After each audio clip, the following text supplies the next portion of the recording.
Welcome back to my channel. ಎಲ್ರಿಗೂ ನಮಸ್ಕಾರ. ಎಲ್ಲರೂ ಹೇಗಿದ್ದೀರಾ, ಚೆನ್ನಾಗಿದ್ದೀರಾ ಅಂತ ಹೇಳಿ ಭಾವಿಸ್ತಾ ವಿಡಿಯೋನ ಸ್ಟಾರ್ಟ್ ಮಾಡ್ತಾ ಇದ್ದೀನಿ. ಇದು ನಮ್ಮ ರಾಘುನ first day of school. So ಹಾಗಾಗಿ ವಿಡಿಯೋ ಮಾಡ್ತಾ ಇದ್ದೀನಿ. First day of school as usual ಬೇರೆ ಬೇರೆ ಸ್ಕೂಲಲ್ಲೆಲ್ಲ ನೋಡಿರ್ತೀರ. ಬಟ್ ಆದರೆ ಈ ಸ್ಕೂಲಿಗೆ ಇದೇ ಮೊದಲನೇ ಸಾರಿ ಹೋಗ್ತಾ ಇರೋದು. ಇಷ್ಟು ದಿವಸ ಪ್ರೀ ಸ್ಕೂಲ್ಗೆ ಹೋಗ್ತಾ ಇದ್ದ, ಇವಾಗ ಮೇನ್ ಸ್ಟ್ರೀಮ್ ಸ್ಕೂಲ್ಗೆ ಹೋಗ್ತಾ ಇದ್ದಾನೆ. ಸೊ ಹಾಗಾಗಿ ಫಸ್ಟ್ ಡೇ ಆಫ್ ಸ್ಕೂಲ್ಗೆ ಹೋಗೋಕ್ಕಿಂತ ಮುಂಚೆ ಪೂಜೆ ಎಲ್ಲ ಮುಗಿಸಿ ಕಳಿಸೋಣ ಅಂತ ಹೇಳಿ ಪೂಜೆ ಮಾಡಿಸಿ ಕೈ ಮುಗಿಸಿ ಆ್ಯಸ್ ಯೂಶ್ವಲ್ ಕಳಿಸ್ತಾ ಇದ್ದೀವಿ. ಅಲ್ಲಿ ಹೇಳಿದರು, ನೀವು ಟ್ರೆಡಿಷನಲ್ ಡ್ರೆಸ್ ಹಾಕ್ಕೊಂಡು ಬನ್ನಿ ಅಂತ. ಇವತ್ತೊಂದು ದಿನ ಅಂತೂ ನನಗೆ ಯಾವತ್ತೂ ಮರೆಯೋಕ್ಕಾಗಲ್ಲ. ಏನಕ್ಕೆ ಅಂತ ನಾನು ಮುಂದೆ ಹೋಗ್ತಾ ಹೇಳ್ತೀನಿ. ಮೇ 29ನೇ ತಾರೀಕು ಸ್ಟಾರ್ಟ್ ಆಗಿರೋವಂಥದ್ದು ಸ್ಕೂಲು. ನನಗೆ ತುಂಬ ನೆನಪಿರುತ್ತೆ ಯಾವಾಗಲೂ ಅಂತ ಅನಿಸುತ್ತೆ ಮೇ ಬಿ. ಯಾಕೆ ಅಂತ ಹೇಳಿದ್ರೆ, ಇವತ್ತು ನಮ್ಮ ಅಣ್ಣನ ಮದುವೆ ಆಗ್ತಾಯಿತ್ತು. ನಾನು ಆ ಮದುವೆಗೆ ಅಟೆಂಡ್ ಮಾಡಬೇಕಿತ್ತು. ಹೇಳಬೇಕು ಅಂದರೆ ತುಂಬ ವರ್ಷಗಳ ಕನಸು ಅಂತಲೇ ಹೇಳ್ಬೋದು.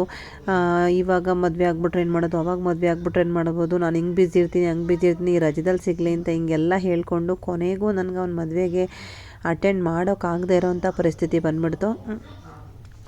ಏನಕ್ಕೆ ಅಂತ ಹೇಳಿದ್ರೆ, ಎಕ್ಸಾಕ್ಟ್ ಅವನ ಮದುವೆ ದಿನವೇ ನಮ್ಮ ರಾಘುನ ಸ್ಕೂಲ್ ಓಪನ್ ಆಗ್ತಿತ್ತು. ಹಾಗೇ ಅಕ್ಷರಾಭ್ಯಾಸ ಇಟ್ಟಿದ್ರು. ಅವತ್ತೇ ಮದರ್ಸ್ ಡೇನ ಇಟ್ಟಿದ್ರು. ಮಗ ಮತ್ತು ಅಮ್ಮ ಇಬ್ಬರು ಟ್ವಿನ್ಸಲ್ಲಿ ಡ್ರೆಸ್ ಮಾಡ್ಕೊಂಡು ಬರಬೇಕು ಅಂತ ಹೇಳಿದರು. ಕಾಂಪಿಟೇಷನ್ಸ್ ಇಟ್ಟಿದ್ರು. ಹಾಗೇ ನನಗೆ NTT ಎಕ್ಸಾಮ್ ತೊಗೊಂಡಿದ್ದೆ. ಎಕ್ಸಾಮ್ ಬೇರೆ ಅವತ್ತೇ ಇತ್ತು.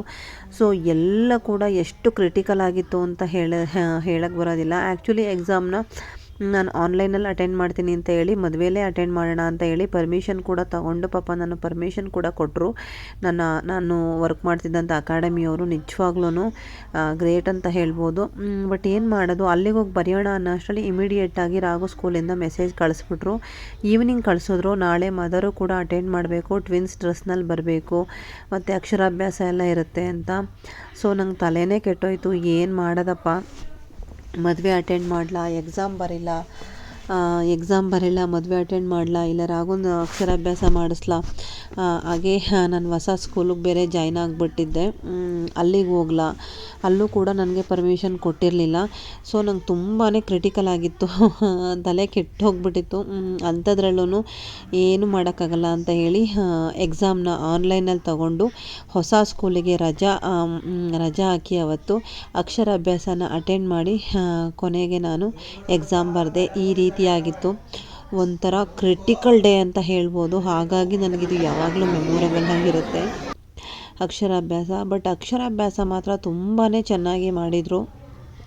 ಹೇಗೆ ನಾವು ಯೂಶ್ವಲಾಗಿ ಬೇರೆ ಕಡೆ ಹೋದರೆ ದೇವಸ್ಥಾನದಲ್ಲಿ ಮಾಡಿಸ್ತೀವೋ ಅದೇ ಥರ ತುಂಬಾ ಅಕ್ಕಿ ತೊಗೊಂಡು ಬನ್ನಿ, ಅರ್ಶಿನ ಕೊಂಬು ತೊಗೊಂಡು ಬಂದು ಕೂರಿಸಿ ಬರ್ಸಿ ಮಂತ್ರಗಳೆಲ್ಲ ಹೇಳಿಸಿ ಮಾಡಿಸಿದ್ರು. ಅದಾದಮೇಲೆ ಮದರ್ಸ್ ಡೇಗಂತೂ ಮಸ್ತಾಗಿ ಡೆಕೋರೇಷನ್ ಮಾಡಿದರು. ತುಂಬಾ ಚೆನ್ನಾಗಿ ಡೆಕೋರೇಟ್ ಮಾಡಿದರು ಹೇಳಬೇಕು ಅಂದರೆ. ಅಲ್ಲೆಲ್ಲ ನಿಂತ್ಕೊಂಡು ಫೋಟೋಸ್ ತೊಗೊಂಡ್ವಿ. ಹಾಗೆಯೇ ಅಪ್ಪ ಅಮ್ಮನಿಗೆ ಒಂದಷ್ಟು ಆ್ಯಕ್ಟಿವಿಟೀಸ್ಗಳನ್ನ ಇಟ್ಟಿದ್ದರು.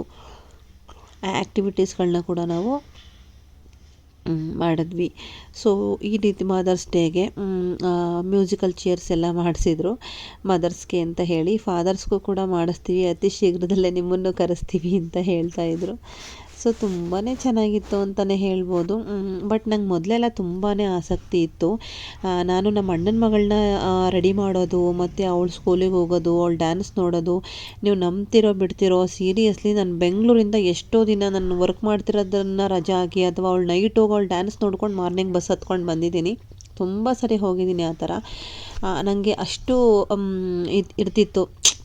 ಮಕ್ಕಳ ಡ್ಯಾನ್ಸು, ಕರಿಕ್ಯುಲಮ್ ಆ್ಯಕ್ಟಿವಿಟೀಸು, ಸ್ಪೋರ್ಟ್ಸು, ಈ ಥರ ಎಲ್ಲ. ನಾನಾಗಿದ್ದರೆ ಇನ್ನೂ ಚೆನ್ನಾಗಿ ಅಟೆಂಡ್ ಮಾಡ್ತಿದ್ದೆ. ಹಂಗೆ ಹಿಂಗೆ ನಾನು ಹಂಗೆ ಕಲಿಸ್ತಿದ್ದೆ, ನಾನು ಹಂಗೆ ರೆಡಿ ಮಾಡ್ತಿದ್ದೆ ಅಂತೆಲ್ಲ ಹೇಳವೆ. ಬಟ್ ಇವಾಗ ಹೆಂಗಾಗ್ಬಿಟ್ಟಿದೆ ಅಂದರೆ, ಅಯ್ಯೋ ಅಟೆಂಡ್ ಮಾಡಬೇಕಲ್ಲ, ಪೇರೆಂಟ್ಸ್ ಮೀಟಿಂಗ್ ಅಟೆಂಡ್ ಮಾಡಬೇಕಲ್ಲ, ಆ್ಯಕ್ಟಿವಿಟೀಸ್ ಅಟೆಂಡ್ ಮಾಡಿಲ್ಲ ಅಂತಂದರೆ ಇವರಮ್ಮ ಆ್ಯಕ್ಟಿವ್ ಇಲ್ಲ ಅಂತ ಅನ್ಕೊತಾರೇನೋ ಅನ್ನೋ ಉದ್ದೇಶಕ್ಕೆ ಮಾಡೋ ಥರ ಆಗಿಬಿಟ್ಟಿದೆ. ಬಿಟ್ಟರೆ ಸೀರಿಯಸ್ ಆಗಿ ಇಂಟ್ರೆಸ್ಟ್ ಹೊಟ್ಟೋಗ್ಬಿಟ್ಟಿದೆ. ಯಾವುದ್ರಲ್ಲೂ ಅಷ್ಟು ಇನ್ವಾಲ್ವ್ಮೆಂಟ್ ಆಗಿ ಮಾಡಬೇಕು ಅನ್ನೋದೇ ಇವಾಗ ನನಗೆ ಯಾಕೋ ಬರ್ತಾನೆ ಇಲ್ಲ. ಒಂಥರ ತಲೆ ತುಂಬ ಬೇಜಾನ್ ರೆಸ್ಪಾನ್ಸಿಬಿಲಿಟೀಸ್ಗಳು, ಫ್ಯೂಚರು, ಸಾಕಷ್ಟು ಜೀವನದಲ್ಲಿ ಏರುಪೇರುಗಳನ್ನ ನೋಡಿ ಇವಾಗ ಅಷ್ಟು ಇಂಟ್ರೆಸ್ಟ್ ಬರಲ್ಲ. ಏನೋ ಆಡಬೇಕು, ಹೋಗಬೇಕು ಹೇಳಿದ್ನಲ್ಲ ನಮ್ಮ ರಾಘುಗೋಸ್ಕರ ಅಂತ ಹೇಳಿ.